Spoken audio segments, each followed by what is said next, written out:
రసహృదయులైన మిత్రులందరికీ కూడా నమస్కారం. డాక్టర్ కేశవరెడ్డి గారు రచించిన అతడు అడవిని జయించాడు అనే చిన్న నవలిక గురించి ఇప్పుడు మనం చెప్పుకుంటున్నాం. దాంట్లో నిన్న రెండో రోజుకి 6 అధ్యాయాలు చెప్పుకున్నాం. పందులు మేపుకునే ముసలివాడు తప్పిపోయిన సుఖపంది కోసం అడవిలోకి వెళ్తాడు. అడవిలో వర్ణనలు, అతని అనుభవాలు, అతని అనుభూతులు, అతని అంతర్మదనం అంతా కూడా మనకి చెప్పుతున్నాడు. అది మనం ఇప్పుడు వినబోతున్నాం. ఇప్పుడు 7వ అధ్యాయం. ఈ అధ్యాయంలో అడవిలో ఉండే ముళ్ళ పొదలు, దురదగొండాకు చెట్లు, అంతేకాకుండా కుందేళ్ళు లాంటి చిన్న చిన్న జీవాలు, వీటి గురించి విపులంగా చెప్తున్నాడు. అతడు హూచ్ హూచ్ అని అరుస్తూ బలసత్తప్పల మీదుగా కసేరాకు పొదల మీదుగా నడుస్తున్నాడు. బండల వంటి అతని పాదాలను బలసముండ్లు బాధించటం లేదు. కసేరాకు దురద కలిగించటం లేదు. బలసతప్పల కవతల గురివెంద పొద ఒకటి అతనికి కనిపించింది. కాయలు పండి పగిలి ఎర్రని గింజలు వెన్నెల్లో కనిపిస్తున్నాయి. దూరం నుండి ముసలివాడు పొద లోపలికి రాళ్లు విసిరాడు. పొద అటు ఇటు ఊగింది. అతడు దాపుగా వెళ్ళి ఈటితో పొద మీద బాదాడు. నల్లని మచ్చలు గల ఎర్రని గింజలు జల్లు జల్లుమని కిందకు రాలాయి. 2 కుందేళ్లు పొదలో నుండి చివుక్కుమని బయటకు దూకి చెంగు చెంగుమని ఎగురుతూ పారిపోయాయి. ముసలివాడు కనుమరుగయ్యే వరకు వాటిని చూసి ఆలి మగుడు పాపం సరసాలాడుతూ ఉండినట్టున్నాయి అనుకున్నాడు. మరొక పొదలో నుండి పూరేడు పిట్ట కూస్తూ ఉండటం అతను విన్నాడు. అది తన గొడ్ల మీద కూర్చుని పొదుగుతూ తుర్రుమని అవిరామంగా కూస్తున్నది. ఆ పదను వెదకనవసరం లేదు. ఆ పదలో పంది లేనట్లే. ఉంటే పూరేడు అలా జంకు గొంకు లేకుండా కూస్తూ అక్కడ పడుకునేది కాదు అనుకున్నాడు అతడు. మరొక బొంతజముడు పొదలో నుండి బుస్సు బుస్సుమని చప్పుడు వినిపిస్తుంది. పొద లోపల ఒక పాము రాతికేసి తలను రాపాడుతూ తన కుబుసాన్ని వదలడానికి ప్రయత్నిస్తుంది. ముసలివాడు పాము బొసను వింటూ పొదదాపును కొంతసేపు నిలబడి మళ్లీ నడవడం ప్రారంభించాడు. పొదలోపల మెలికలు తిరుగుతూ దొర్లుతూ నేల మీద దుమ్ము పైకి లేచేటట్టుగా బొస కొడుతూ కుబుసాన్ని వదలటానికి ప్రయత్నిస్తున్న పామును తలుచుకుంటూ అతడు నడుస్తున్నాడు. దారి పక్కన అతనికి ఒక ముంగీస కనపడింది. అది గడ్డి ధాన్యాన్ని ఏరుకుని తింటూ ఉంది. దాన్ని చూడగానే ముసలివాడు దీనికి 100 ఏళ్ల వయసు అనుకుని దాన్ని ఉద్దేశించి, ఈ గడ్డిత్తులు రాత్రిరంతా తిన్నా నీ పొట్ట నిండదు. బొంతజముడు పొదలో కట్లపాము పెనుగులాడుతూ ఉండాది.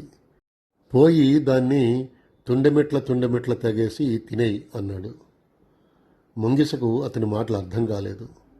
అది మీసాలను ఆడించుకుంటూ మిడరిక్కించి కొంతసేపు చూసి గబుక్కను వెనతిరిగి పరిగెత్తు చెట్టు తరలోకి మాయమైపోయింది. అతడొక చదును ప్రదేశం మీద నడుస్తున్నాడు. అక్కడి గడ్డి స్వల్పంగా మలచి ఉంది. పొదలు దూరంగా ఉన్నాయి. నాకు కూడా ఆకలవుతుంది అనుకున్నాడు ముసలివాడు. అతడు తాగిన కళ్ళు పూర్తిగా ఆవిరైపోయింది. మైకం దిగి చాలాసేపు అయింది. కడుపులో ప్రేగులు రావిడి చేస్తుండటం అతనికి వినిపిస్తూ ఉంది. గురివెంద పొదలో నుండి బయటకు దూకిన కుందేళ్లలో ఒకదానిని నేను చంపి తిని ఉండవలసింది అనుకున్నాడు ముసలివాడు. అలా చేయనందుకు అతడు తనను తాను కాసేపు నిందించుకున్నాడు. మరి అప్పట్లో నాకు ఆకలి లేదాయే. పైగా ఆ 2 కుందేళ్లు జంటగా ఉండే.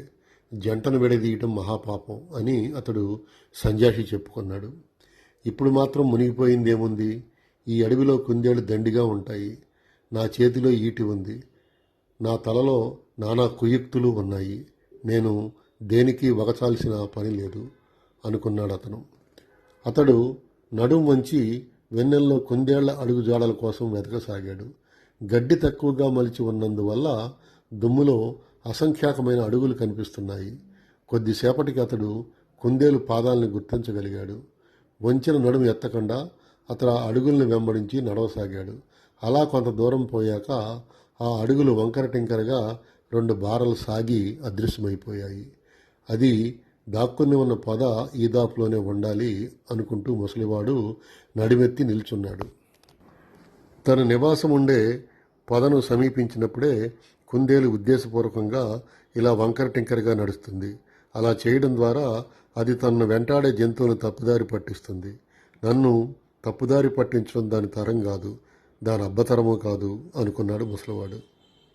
దాపుననే ఒక చిట్టీత పొద ఉంది. ముసలివాడు బొడ్లో కత్తిని చేతిలోకి తీసుకుని అక్కడున్న తుమ్మ కంపలను బలస కంపలను కొట్టి తెచ్చి చిట్టీత పొద చుట్టూ 3 వైపులా నడుమెత్తు కంచె వేశాడు. పరుగులో కుందేలుని మించిన జీవం లేదు. నువ్వు ఒమిసిన ఎంగిలి ఆరేలోగా అది ఈ అడవిని 2 సార్లు ప్రదక్షిణ చేస్తుంది. అయితే దారికి అడ్డంగా 3 కంచె అడ్డం వస్తే అది మరి ముందుకు సాగదు, మోకాళ్ళను నాకుకుంటూ కూర్చుంటుంది అనుకున్నాడు ముసలివాడు. అతడు చిట్టీత పొద దగ్గర, అంటే చిట్టీత పొదకు 3 వైపులా కంచె వేయడం ముగించి 4వ వైపున నిల్చున్నాడు. ఈటెను కుడి చేత్తో సిద్ధంగా పట్టుకుని పెద్దగా గొంతు పెంచి హా హూ హూ హూ అని అరుస్తూ పొదలోని కుందేలుకి గంగవెర్లు ఎత్తించడం ప్రారంభించాడు. పొదలో నుండి ఏ ప్రాణి బయటికి రాకపోవడంతో మరింత గట్టిగా అరుస్తూ నోరు లబలబా బాదుకుంటూ బీభత్సం సృష్టించాడు. దాంతో కుందేలు పొదలో నుండి చెంగున బయటకు దూకి 3 వైపులా కంచె ఉండటం గమనించి మరింత బిత్తరపోతూ 4వ వైపుగా పరిగెత్తి రాసాగింది. ఇంతలో ముసలివాని ఈటె దాని ఎదలో దిగింది. అది కీచుమని అరుస్తూ ఎగిరి 4 బార్లకు అవతల పడి విలవిలా తన్నుకుంది. ఈరోజు నువ్వు ఎడం పక్క నిద్రలేచావు అనుకుంటూ అతడు విలవిలా తన్నుకుంటున్న ప్రాణి చెంతకు నడిచాడు. అది ఇప్పుడు విలవిలలాడడం లేదు. దాని శరీరం నుండి కారిన నెత్తురు వెన్నెల్లో నిగనిగా మెరుస్తుంది. ఈటె దాని శరీరాన్ని గుచ్చుకొని ఇంకా అలాగే ఉంది. ముసలివాడు ఈటెని ఎత్తి భుజాన వేసుకుని ఈటి చివరన కుందేలు మూటవలే వేలాడుతుండగా నడవసాగాడు. అతడొక బూరిగ చెట్టు కింద కుందేలును దించి పెట్టాడు. చెట్టు కింద బూరిగకాయలు చెల్లాచెదురుగా పడి ఉన్నాయి. కొన్ని కాయలు పట్టవిచ్చుకుని ఉండగా లోపల ఉన్న బూరుగు దూది తెల్లగా కనిపిస్తున్నది. అతను కాయను తీసి దూదిని బయటకు తీసి తన బలమైన అరచేతులతో మధ్య నలిపాడు. 2 కణికరాళ్లను ఒకదాని మీద ఒకటి కొట్టి నిప్పు పుట్టించి దూదిని రగిలించాడు. దాపును ఉన్న ఎండి పుల్లలను ఏరి తెచ్చి పెద్ద మంట తయారు చేశాడు. ఈటెను బయటికి లాగివేసి కుందేలుని మంటలో పడేశాడు. మంట తగ్గకుండా పుల్లలను వేస్తూ కుందేలును అటు ఇటు దొర్లిస్తూ అతడు మంట పక్కనే కూర్చున్నాడు. చూస్తుండగానే దాని బొచ్చంతా కాలిపోయింది. కండలు చమురు కమ్ముతూ కమ్మని వాసన వెదజల్లుతూ కాలసాగాయి. బాగా పచనమయ్యాక అతడు దాన్ని మంట నుండి బయటికి తీసి పడేశాడు. కత్తితో దాని కండల్ని ముక్కలు ముక్కలుగా కోశాడు. తన తలకు చుట్టుకొని ఉంచిన గుడ్డను విప్పి నేల మీద పరిచి మాంసం ముక్కల్ని దాని మీద పోశాడు. అతనికి అల్లంత దూరాన కిచ్చిలి చెట్టు కనిపించింది. దాని కాయలు గాలికి ఊగుతూ కొమ్మల నుండి వేలాడుతున్నాయి. ముసలివాడు లేచి వెళ్ళి రాళ్లతో కొన్ని కాయల్ని పడగొట్టి తెచ్చాడు. కాయల్ని బద్దలుగా కోసి మాంసం ముక్కల మీద పిండాడు. పొల్లటి కిచ్చిలి రసంతో తడిసిన మాంసం ముక్కల్ని బూడిదలో అద్దుకొని అతడు తినసాగాడు. పొలాల మంట క్రమక్రమంగా తగ్గిపోయింది. బూడిద కింద ఉన్న నిప్పులు గాలి వీచినప్పుడల్లా తమ ఉనికిని బయటకి కనబరుస్తున్నాయి. అతడు ఆవురావురమని తింటున్నాడు. ఎముకల్ని పక్క గెరబాటు పెడుతున్నాడు. కొంతసేపటికి మంట అణగారిపోయినట్టు అతని ఆకలి తగ్గిపోయింది. తుండుగడ్డ మీద ఇంకా దోసెడు మాంసం ముక్కలు మిగిలి ఉన్నాయి. కొన్ని కిచ్చిలికాయలు కూడా మిగిలి ఉన్నాయి. వాటన్నిటినీ అతడు మూటకట్టాడు. పైకి లేచి అరచేతులను రోమమయమై ఉన్న తొడలకు తుడుచుకున్నాడు. మూటను ఈటి చివరను వేలాడగట్టుకుని ఈటెను భుజాన వేసుకుని నడవసాగాడు. పళ్ళు కుట్టుకుంటూ ఏ చెట్టు కిందైనా కాసేపు కూర్చోవాలనుంది అతనికి. ఇది సమయం కాదు.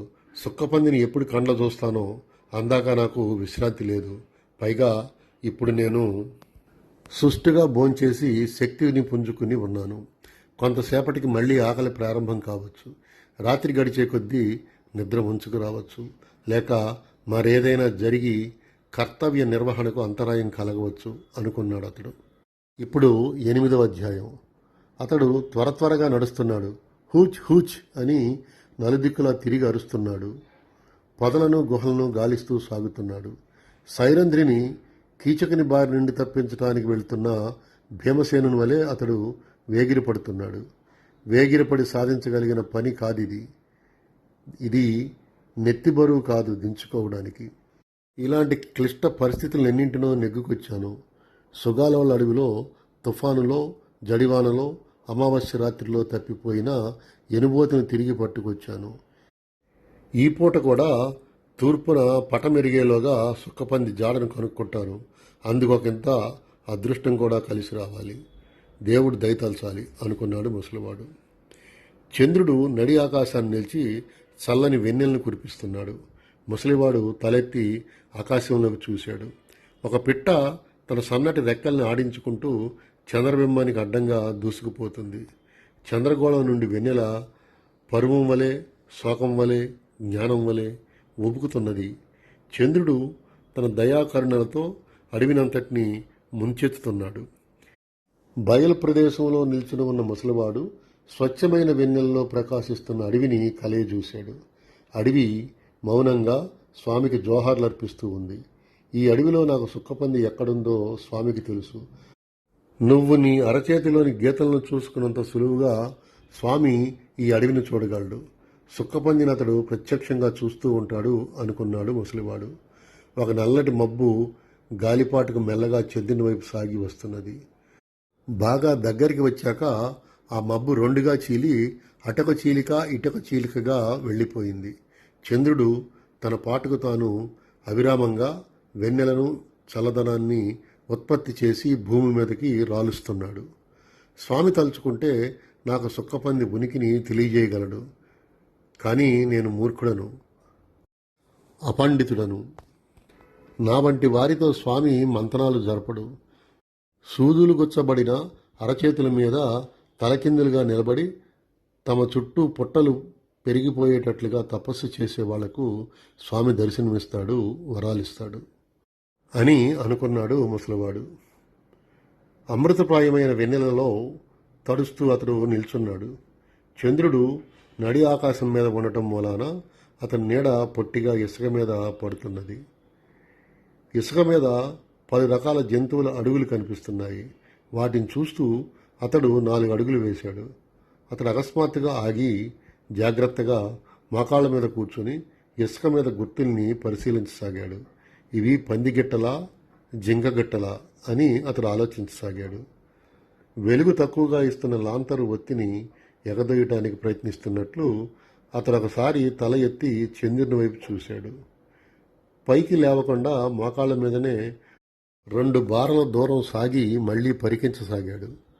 సూదికి దారాన్నెక్కిస్తున్న వాని ముఖంలోనూ, సగం బయటికొచ్చిన పెయ్యదూడని గర్భం నుండి లాగుతున్న జంతు వైద్యుని ముఖంలోనూ ఉండే ఏకాగ్రత అతని ముఖంలో కనిపిస్తుంది. ఏకాగ్రతలో అతడు కళ్ళు చిట్లించుకుని ఊపిరి బిగబట్టుకుని పరిశీలిస్తున్నాడు. ఆతురతతో అతడు మోకాళ్ళ మీద గిట్టల జాడలను అనుసరించి సాగుతున్నాడు. కొంతసేపటికి అతని మోకాళ్ళు మండసాగాయి. అతడు లేచి నిల్చున్నాడు. నిఠారుగా లేచి నడుస్తూ ఉంటే అడుగుజాడలు తప్పిపోవచ్చనే భయం చేతను, అతని కంటి చూపు మరీ అంత ప్రస్ఫుటమైంది కాకపోవటం చేతను అతడు భూమికి వీలైనంత దగ్గరగా వంగి నడవసాగాడు. మెలికలు తిరుగుతూ పారిపోతున్న పాము పిల్లను వెంబడిస్తూ అతను చూసి పొడిచి చంపడానికై ప్రయత్నిస్తున్న అడవి కోడి వలె అతడు నడుస్తున్నాడు. అలా వంగి నడుస్తూ ఉండటం వల్ల నడువు నొప్పి పెడుతున్నది. అతడు ఈటెను ఊతకర్ర వలె ఉపయోగించుకుంటూ శరీర భారాన్ని చాలా వరకు దానిపై మోపుతూ 3 కాళ్లపైన నడుస్తున్నాడు. ఆ అడుగులు తప్పకుండా సుక్కపందివేనని నా నమ్మకం అనుకున్నాడు ముసలివాడు. నేను భ్రమిస్తున్నానేమో. అయిష్టమైతే సంభవం భ్రాంతిగాను, ప్రీతిపాత్రమైన భ్రాంతి సంభవంగాను మానవునికి తోచడం కద్దు. మళ్ళా ఇంకోసారి చెబుతున్నా, నేను భ్రమిస్తున్నానేమో. అయిష్టమైన సంభవం భ్రాంతిగాను, ప్రీతిపాత్రమైన భ్రాంతి సంభవంగాను మానవుడికి తోచడం కద్దు అని మళ్ళా అనుకున్నాడు అతడు. అడుగుజాడలు దట్టంగా ఉండే ఒక గెచ్చ పొదలోకి ప్రవేశిస్తున్నాయి. ముసలివాడు తన మొలలోని కత్తిని తీసి అడ్డుగా ఉండే కొమ్మలను తీగలను నరుకుతూ సాగుతున్నాడు. చంద్రుడు కారు మేఘాలను చీల్చుకుని వచ్చినట్లు ముసలివాడు పొదలో నుండి బయటపడ్డాడు. భ్రమలకు భ్రాంతులకు ఇక్కడెవరూ లోను కాలేదు. ఇవి నిజంగానే సుక్కపంది అడుగులే, సందేహమేమీ లేదు. జింక అయ్యి ఉంటే అది గెచ్చ పొదలోకి దూరి ఉండేది కాదు, పొదను గెంతి ఉండేది, లేదా చుట్టూ తిరిగిపోయి ఉండేది అనుకున్నాడు అతను. అడుగుజాడలను వెంబడిస్తూ అతడు నడుము వంచుకుని ఒక వాగు వెంబడి నడవసాగాడు. క్రమంగా ఆ వాగు అతను ఒక కుంటలోకి తీసుకుని వెళ్ళింది. ఇప్పుడు 9వ అధ్యాయం. ఆ కుంటలో సగానికి మాత్రం నీళ్లున్నాయి. అది మానవ నిర్మితమైనది కాక ప్రకృతి సిద్ధమైనట్టుది. కుంట చుట్టూ రెల్లుగడ్డి విస్తారంగా పెరిగి ఉంది. రెల్లుపోత వెన్నెల్లో తెల్లగా మెరుస్తుంది. అడుగుజాడలు మోకాలెత్తు ఉన్న రెల్లుగడ్డిని దాటి నీటి వద్దకు పోతున్నాయి. సుక్కపంది నీళ్లు తాగేందుకు ఇక్కడికొచ్చి ఉంటుంది. పాపం దానికి ఎంత దప్పికయ్యిందో అనుకున్నాడు ముసలివాడు. సుక్కపంది నీటిలోకి దిగిన గుర్తులు కనిపిస్తున్నాయి, కానీ తిరిగి వచ్చిన జాడలు కనిపించడం లేదు. కుంటలోని నీటి మట్టం పైన చంద్రబింబం, చంద్రుని చుట్టూ ఉన్న మేఘాలు కనిపిస్తున్నాయి. అక్కడక్కడ నీటి మట్టం మీద రెల్లిపోత తేలుతున్నది. ఆరాటంతో వెతుకుతున్న ముసలివానికి నీటి మట్టం మీద ఒక కొబ్బరి చిప్ప తేలియాడుతుండటం కనిపించింది. మరుక్షణమే అతడి కత్తెను ఈటెను కింద పడవేసి గుబిల్లిన నీటిలోకి దుమికి కొబ్బరి చిప్ప వైపు ఎదగసాగాడు. అతడు ఆ కొబ్బరి చిప్పను స్వహస్తాలతో పంది మెడకు చుట్టూ కట్టి ఉండినాడు. నెలలు నిండి కన్నుల పండగ కనిపిస్తున్న సుక్కపందిని పొరుగువాళ్లు ముక్కుపైన వేలేసుకుని పొగుడుతూ ఉండగా దిష్టి తగలకుండా ఉండేందుకు అతడు ఆ కొబ్బరి చిప్పను కట్టాడు. కుంట చిన్నది కావటం మూలాన ముసలివానికి పాటుకు అది దబకలెత్తుతున్నది. అలలు ఒకదానినొకటి తరుముకుంటూ నలువైపులకు విస్తరిస్తున్నవి. ముసలివాడు కొబ్బరి చిప్పను దొరకపుచ్చుకుని వెనకకు ఈది గట్టును చేరాడు. సుక్కపందికి ఏదో ముప్పు వాటిల్లింది. ఈ చిన్న కుంటలో ముసళ్ళు ఉండటం అసంభవం. గజదొంగలు ఎవరైనా దాన్ని చంపి తిని ఎముకలను కొబ్బరి చిప్పను నీటిలో పడవేసిపోయారేమో అని అతడు ఆలోచించసాగాడు. ఆలోచించే కొద్దీ అతని గుండె కరకరా మండసాగింది. అతని ఈటే కత్తి నీటి అంచు వద్ద నత్తగుల్లల మధ్య అసహాయంగా పడి ఉన్నాయి. అతను కాళ్ళీడ్చుకుంటూ వచ్చి నిస్పృహతో తన ఆయుధాల వద్ద కూర్చున్నాడు. అతడు అలా నిస్పృహలో తలమొలకై ఉండగా దాపున ఉన్న తాటి చెట్టులోని ఒక ఆకు టిక్కు టిక్కుమని చప్పుడు చేయడం ప్రారంభించింది. అతడు తలెత్తి చూశాడు. ఆడ గోరువంకను పిలుస్తున్న మగ గోరువంక తోకలాగా తాటాకు టిక్కు టిక్కుమని ఆడుతూ ఉంది. గాలి కూడా వేచడం లేదు. మరి ఈ తాటాకు ఎందుకు కొట్టుకుంటుంది?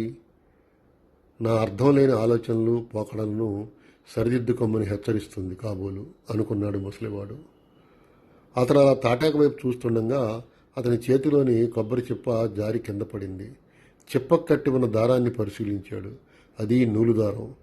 నేను సుక్కపంది మెడకు కట్టింది వెంట్రుక దారం అనుకుంటూ అతడు దాని నీళ్ళలోకి గిరాటు వేశాడు. మరి నీళ్ళలోకి దిగిన సుక్కపంది ఏమైనట్లు అని అతడు ప్రశ్నించుకున్నాడు. నా తెలివి మండినట్టే ఉంది. కొబ్బరి చిప్ప కనపడగానే గుండె నీళ్ళైపోయి నా అన్వేషణ ఆపేశాను అనుకుంటూ అతడు కుంట చుట్టూ పంది అడుగుల కోసం వెతకడం ప్రారంభించాడు.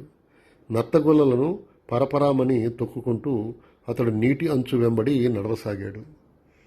కొంతసేపు నడవగానే చంద్రుని వెన్నెలంతా తన మీద మెరిసినట్లు అతని ముఖం వెలిగింది. అతనికి సుక్కపంది అడుగులు కనిపించాయి. అది నీటి నుండి బయటకు వచ్చి ఈశాన్య దిశగా సాగిపోయింది. దాని అడుగులు కనపడుతున్నాయి, కానీ దాని ఒంటి నుండి జారిన నీటి తేమ కనపడలేదు. తేమ ఆరిపోయింది. అంటే అది కుంటను వదిలిపెట్టి చాలాసేపు అయిందనమాట అనుకున్నాడు ముసలివాడు. ఆ గుర్తుల మీద వానపాములు కానీ ఇతర కీటకాలు కానీ పాకిన గుర్తులు లేవు. అది ఈ కుంటను వదిలిపెట్టి మరీ అంత ఎక్కువసేపు కాలేదు అనుకున్నాడు అతడు. మళ్ళీ అతడు గబగబా వెనక్కి వచ్చి కత్తిని బొడ్లో దోపుకుని ఈటెను చేతపట్టుకుని అడుగుజాడల వెంబడి నడవసాగాడు. కొంత దూరం పోయాక అతనికి ఒక పచ్చిక బయలు అడ్డు వచ్చింది. ఏ దిక్కుగా పోవాలో పాలుపోక ముసలివాడు అలాగే నిల్చున్నాడు. గాలి ఇప్పుడిప్పుడే మేలుకొన్నట్లుగా విసవిస వీచడం ప్రారంభించింది. దాపున ఉన్న బాగిమాను కొమ్మలు ఒక్కదాని మీద ఒకటి రాచుకుని కీచుకీచుమంటున్నాయి. ఎండుటాకులు కిందకు రాలి పచ్చిక మీద పరిగెడుతున్నాయి. 3వ రోజు పఠనం ఇంతటితో సమాప్తం. రేపు 4వ రోజు 10, 11, 12 అధ్యాయాలను విందాము.